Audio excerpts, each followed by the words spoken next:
All right, so here is a little preview, guys. Rear bumper across. This is 2x3 square tubing. And then I have some 1.5 inch square tubing here. Like, I guess you'd call that rectangle tubing, wouldn't you? Anyways, I'm gonna do that main piece across between the two tow hooks, as you've seen. And then the 1.5 I'll have stacked, and it'll come out here. Now it'll probably be flush with the edge of the van. And I think I'm gonna try and tie it into the, see these floor beams? I think I'm gonna tie it into those to make it strong into the box as well. And then there will be like a trim piece too that'll fill like this triangle, come all the way across here and then up here too. So that'll be a nice filler piece. And then obviously the rear door, and then the wood that goes up the side of the doors, which I've cut off. That's where all this craziness started. And then the back doors back on and seals. One little more detail, that's where those tow hooks come out, and then the D-rings I'll be able to mount D-rings, and that gives me a pull point for the winch and or a recovery rope or something like that if I inevitably make a real stupid move and get the van stuck. That's kind of the whole point of this excessive, ridiculous bumper. I'll wait for the noisy motorcycle. I don't know if you can hear that or not, but I sure can. Making some progress. What I did today is, this is that piece of channel that's going to connect the rear of the frame, and then the bumper is going to stick out just past that.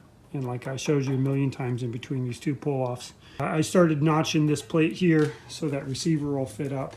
It's kind of difficult to pull a measurement on that, so I got close and left myself a little bit of room.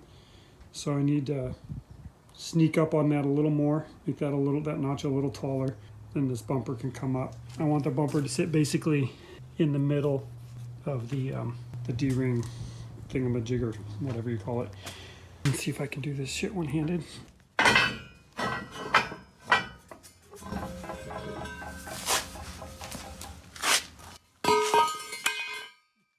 I took a cut-off wheel and cut this, and then I used the bandsaw to cut this. So I need to come up maybe another 1/4 inch or something, and then see where I'm sitting, and then try it again.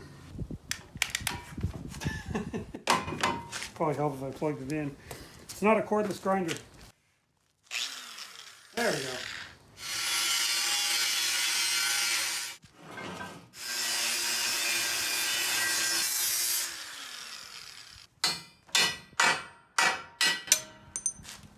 Voila. Okay, let's see if that gives me enough notch for that hitch to sit where it's supposed to sit. Not quite. Creeping up on it though, getting close. Need just a little bit more. In hindsight, I realized I probably should have just notched the top instead of notching the bottom. It would have left a lot more material in place. That was kind of not thinking that through on my part.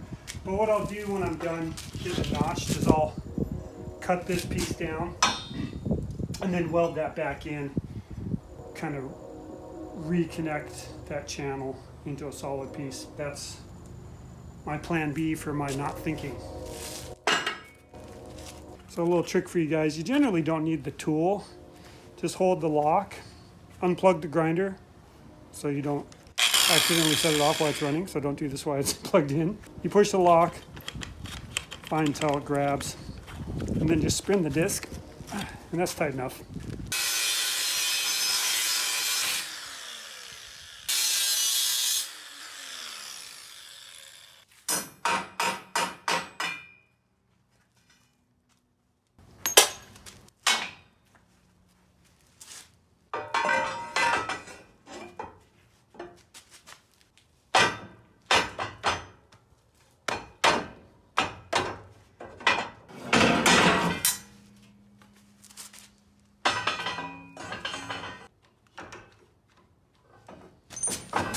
There we go. Yeah, I think we're pretty much there. Cool. Fucker.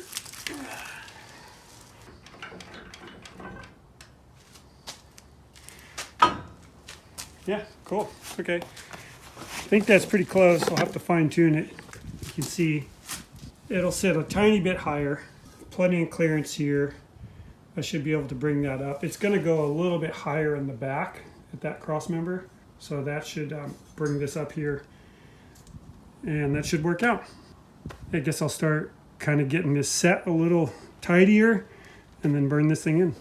Here, check it out. This is the whole purpose of this, guys. This guy goes right here. And then, yeah, I can put the winch in, pull myself out if I get stuck. There's still enough room in here for the pin, and I can use it for towing and stuff too. I'd obviously have to get a pretty decent drop hitch for this because the back of this sits pretty high. Now the van is it is sitting on a bit of a downhill, so the ass is up a little bit. But that's the idea, is the bumper's tucked up nice and high. That centerpiece there, those outside pieces on the edge I showed you, it's coming along. Well, unfortunately, I don't think I'm going to get a lot of welding done today. I'm almost out of gas for the welder. But I can get this tacked on, go from there, see when I run out of gas.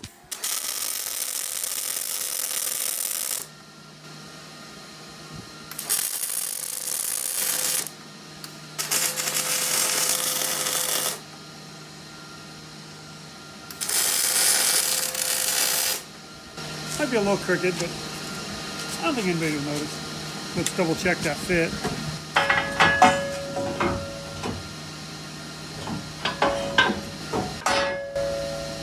Yeah, there we go. I got the notch centered right here, so I'll kind of burn this piece of channel in a little bit. Just keep going until I run out of gas, I guess. And tomorrow morning I'll go get some welding gas. All right, I had enough gas to burn this thing in. My welds, I think, are getting a little better. I don't know. I mean, if you don't look at that one. But whatever, it's solid. All right, well, I got this tacked in for now.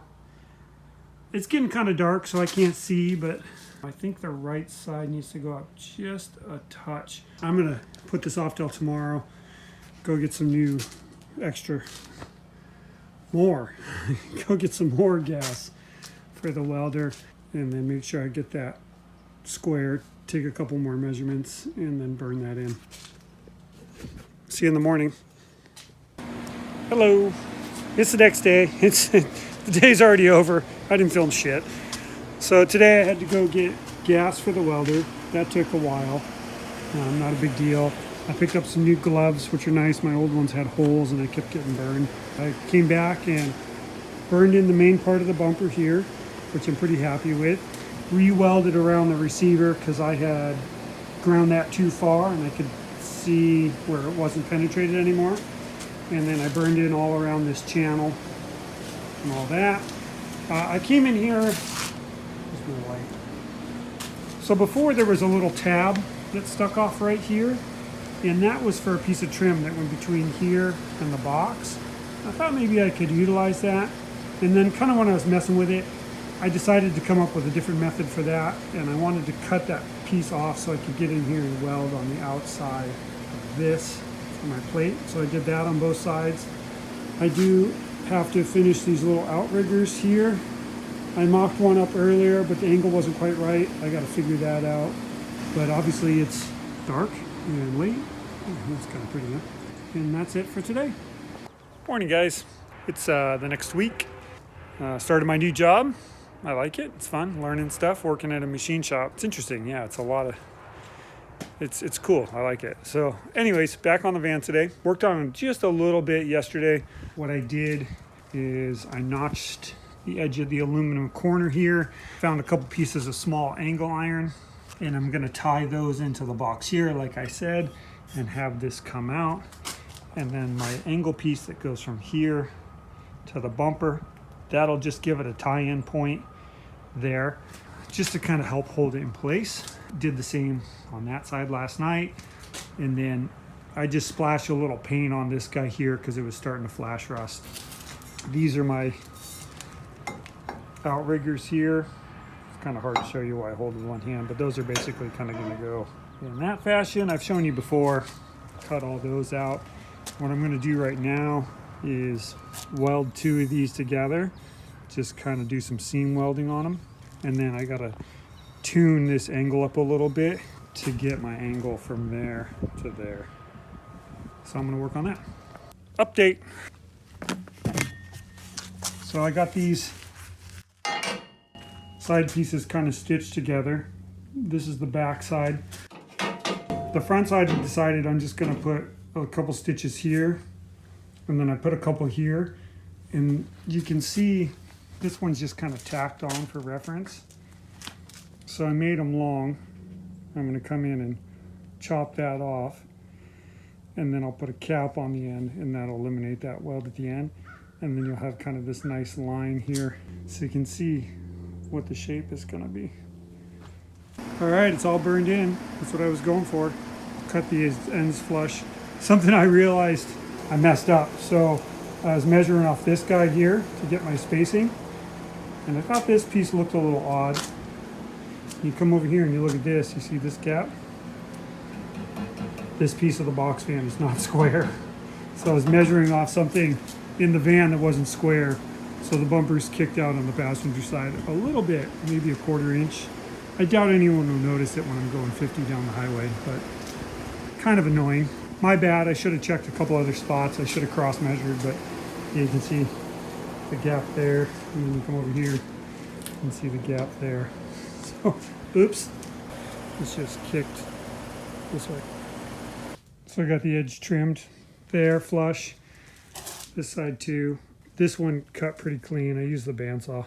This side walked a little bit over here. But I'll just dress that with the grinder and then make some caps for it. I might go get some spray paint and paint this so it doesn't flash rust. Okay, bumper's pretty much done, guys. That's what I was going for. 2x3 tubing here, receiver hitch going up, it's all nice and flush. Got my tow hooks for my D-rings. And then this is 1.5 by 1.5, and I made these uprights out here. And then these connect into the box with a little piece of angle, it's hard to see. But yeah, they're in. Got the caps made up for the end. Got my D-ring mounts right here. That's the whole point of these big fat plates. And the whole point of this bumper is for clearance. So I have way more ground clearance now. I got my receiver hitch here, which is flush.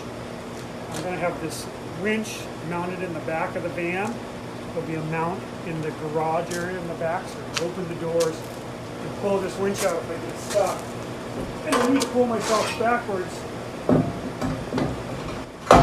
Slide that in, put the pin in, plug it in, run the controller, pull my dumb ass out of the situation I got myself into. Now I can get to work on all the other shit on the van that I got sidetracked with this. I want to start getting back onto finishing this this back wall, get that all back together. That's it for today. Ahoo-ho, guys.